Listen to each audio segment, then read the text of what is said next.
sait désormais, la France occupe la 26e place dans le classement international PISA 2022 en mathématiques. Elle présente des résultats en berne et une place moyenne plutôt préoccupante pour la 7e puissance mondiale. Les questions posées aux élèves en annexe du classement sont particulièrement instructives. Ces adolescents de 15 ans font état d'un climat disciplinaire très préoccupant. Les jeunes Français sont plus souvent confrontés que leurs camarades à des problèmes de discipline dans leur classe. La moitié d'entre eux déclarent qu'il y a du bruit et du désordre dans la plupart de leurs cours, contre un élève sur 3 dans les autres pays. Dans la même veine, 42% des ados déclarent que leurs camarades n'écoutent pas ce que dit le professeur. Enfin, 39% assurent que le temps d'apprentissage est réduit car l'enseignant doit attendre longtemps que les élèves se calment. Ce climat dans les classes s'est dégradé en France entre 2012 et 2022. Sans surprise, on peut constater que ce climat est plus favorable dans les établissements favorisés et plus serein dans les établissements privés.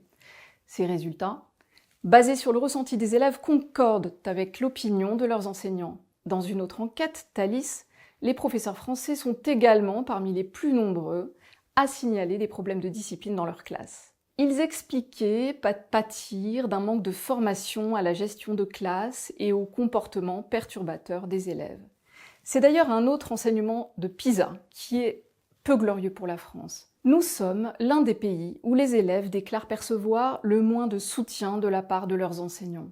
Seuls 52% des adolescents de 15 ans déclarent que leurs professeurs s'intéressent au progrès de chaque élève, contre 63% ailleurs. Les seuls participants à PISA, où la proportion d'élèves ressentant des niveaux de soutien de la part de leurs enseignants encore plus faibles, sont la Pologne, l'Autriche, la Grèce, la Slovénie et la République tchèque. Pas brillant. Les pays performants ont souvent fait un investissement massif dans la revalorisation du métier d'enseignant et la formation initiale et continue. C'est ce que dit Éric Charbonnier, spécialiste éducation auprès de l'OCDE. Encore faut-il reconnaître que les chefs d'établissement sondés par PISA déclarent une pénurie importante d'enseignants dans les établissements. Et 30% décrivent même un personnel enseignant inadéquat ou peu qualifié.